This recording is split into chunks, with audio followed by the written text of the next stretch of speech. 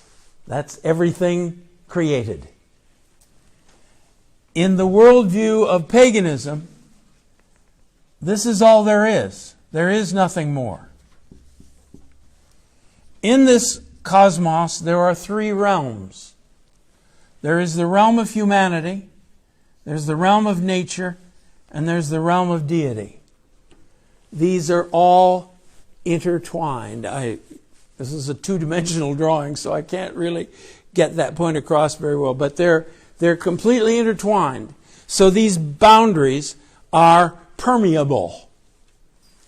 So this means that whatever I do, if I do it right, is automatically reproduced in the divine world. And what happens in the divine world is automatically reproduced in nature. Or what I do to nature can be reproduced in the divine world. This is the worldview of continuity. Everything in the universe is continuous with everything else. There are no boundaries. So, there's no boundaries between a man and his wife. So in Ephesus, the bride spent her wedding night with a priest. There's no boundary around marriage. There's no boundary between a human and a cow. So in Canaanite rituals, bestiality was a part of it. It was a religious statement. Homosexuality is part of it. There are no boundaries. Incest is part of it. So when you read Leviticus 18 and 20 and see the long list of, you shall not do this, you shall not have sex with your daughter, you shall not have sex with your mother-in-law, you shall not have sex with a cow, you shall not have sex with another man, we say, good grief, God's really hung up here. No, He's saying a very strange thing. There are boundaries in this world.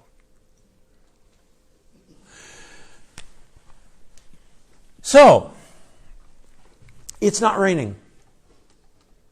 I'm a Canaanite farmer. I desperately need rain. I don't have a big river like the Nile or the Euphrates to get irrigation water. I've got to have that storm coming off the Mediterranean.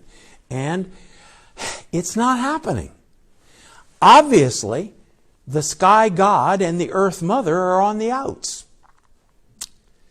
So what am I going to do?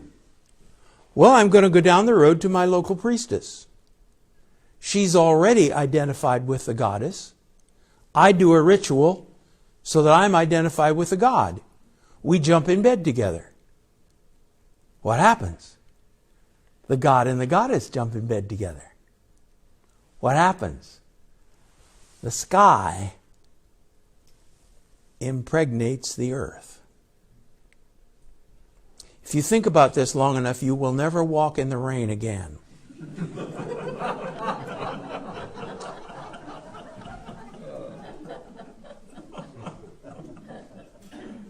That's the worldview of continuity. So, the best expression of this idea is the idol. A god made of stone or wood in a human form.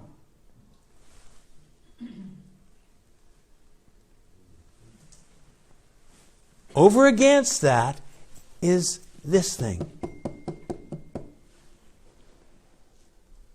It's the only place in the world where this other point of view is taught.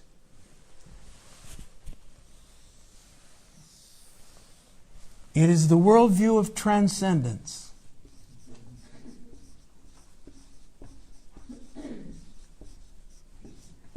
God is not the cosmos.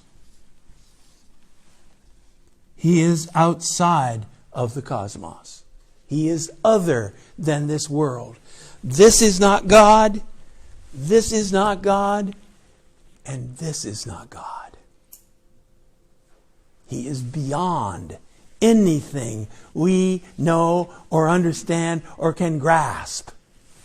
And so there is a hard and fast boundary. We cannot go up into heaven and bring him down. Remember a guy saying that in the New Testament?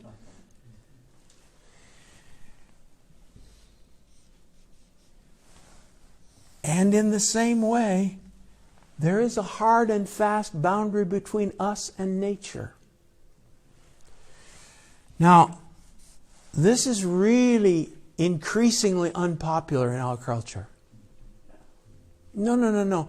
We are just chimps with clothes on. We have this strange capacity for language, but animals communicate, for pity's sake. In Genesis 1, create appears 3 times. In the beginning, God created the heavens and the earth. Verse 22, God created the great sea monsters. That's an in your face for the pagans. In the beginning were sea monsters, out of which we all came. God says, no. Way down in the process, He created the sea monsters. One other time, He created them, male and female. The other 5 times that create appears in the book of Genesis are all human beings. We are a different order of being. So, don't you dare have sex with a cow. Not because it's nasty, which it is. It's a theological statement that is a damnable theological statement.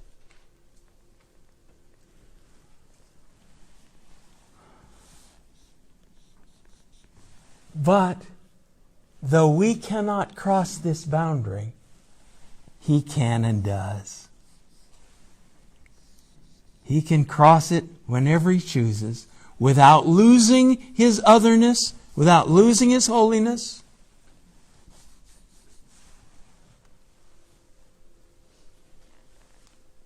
Not having an idol in the temple.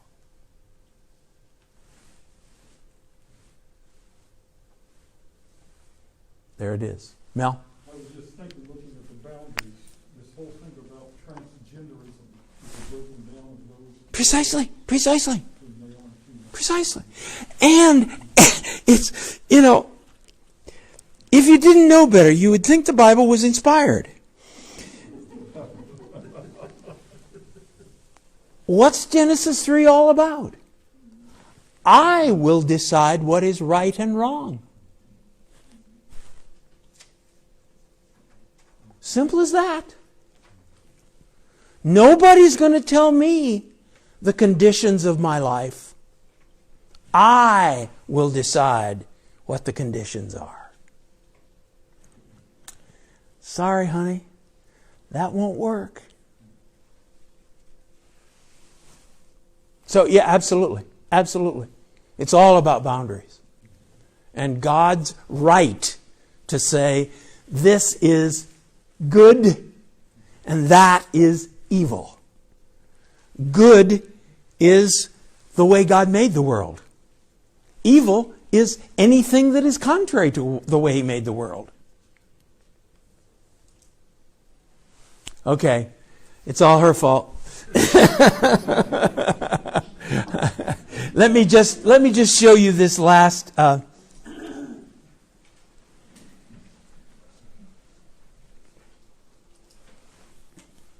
Is that graphic or not?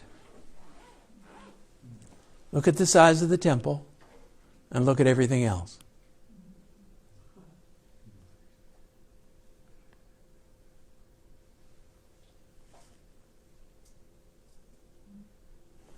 The forest of Lebanon would have been the armory where He hung all His gold shields. The throne room is there. I'll try not to hang myself up on the cords here. This is the access way, the hall of pillars. Solomon's house and Pharaoh's daughter's house, till he finally built her one on Mount Olivet. Were those together like that? Yeah. They were. Now again, this is speculation. We don't have the precise dimensions of all of that, but it makes all kinds of sense in terms of what is described and what is what the dimensions we do have. So yeah, this is why I said at the outset, it's a royal complex. The temple is simply part of the royal complex.